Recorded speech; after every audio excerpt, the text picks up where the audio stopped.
Well, an Arizona State University student was asked to step down as manager of the campus radio station for tweeting out about the police shooting incident of Jacob Blake.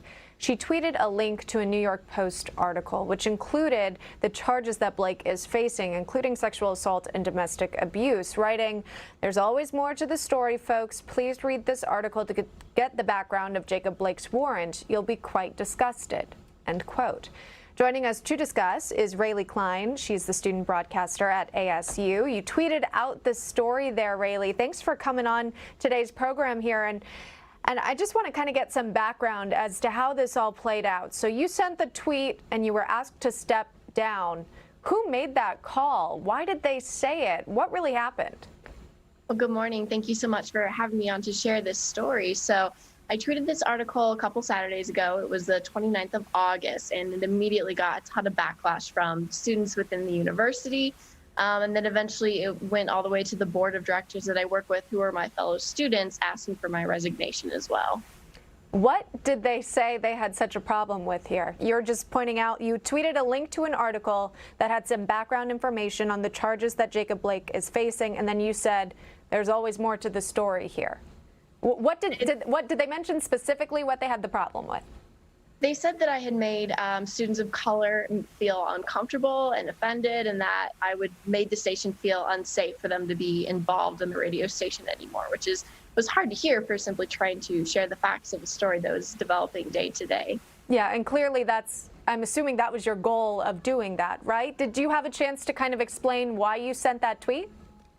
I did. I think it kind of fell on deaf ears at that point, unfortunately, but I was in no way condoning what happened to Jacob Blake. I think, that opinion it's everybody's interpretation. And so, when I shared this article, I really shared it with the intent to bring attention to the sexual assault allegations that had been out for Jacob Blake. And it fell into a bunch of different interpretations with my wording. Okay, so kind of up to people's own interpretations there and not just letting the facts sort of speak for themselves. Of course, there can be two truths at the same time. You could say that there was a use of excessive force here with those 7 shots fired, and also point out the fact that this man was resisting arrest and is facing all of these allegations, on and on and on. The list goes on. But two truths can be true at the same time, I should say, and you were just kind of pointing that out. So I get where you're coming from here.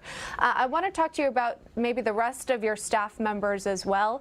I'm sure you've been monitoring their own social media platforms. Are there any tweets that you would be questioning that they would be sending out? Maybe their support of certain organizations or the way that they cover different groups that you've seen? I mean, there's been a lot to cover. Let's just say that. Absolutely, especially from this summer all the way until now. There's been so much going on, especially with our school. And I think that's where a lot of students, including myself, are frustrated, is there really isn't this standard within the Cronkite School of what's acceptable for us to talk about and what isn't. And I've been told that as a white woman born and raised in Wyoming, I have no authority to comment on issues like that.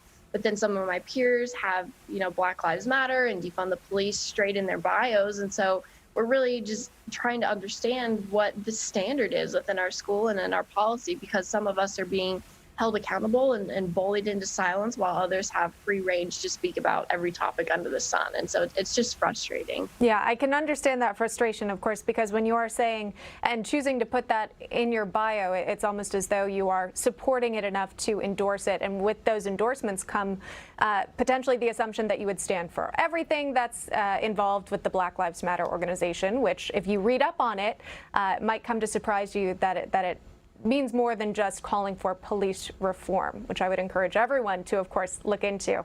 RaeLee, just kind of wrap this up here. We've got about 30 seconds left. Where do you see this going? I mean, are you going to try to fight to stay on this board here? I mean, you would be, I guess, losing your position as a manager at this radio station and kind of losing your own public voice.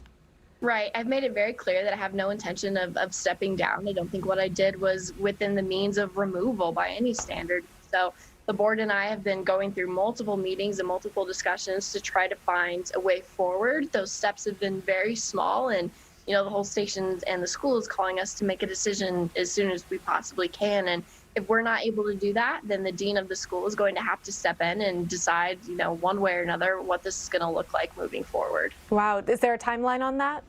there isn't. We're all just kind of walking on thin ice around here in Arizona because we don't know when that shoe's going to fall. You know, we're hoping to resolve it internally and be the mature student leaders that we are. But how realistic that is, I don't know. Okay, you got to keep us updated because this is a fascinating story, and we are kind of seeing this in college campuses across the country right now. RaeLee Klein joining us live this morning from Arizona. RaeLee, thank you. Thank you.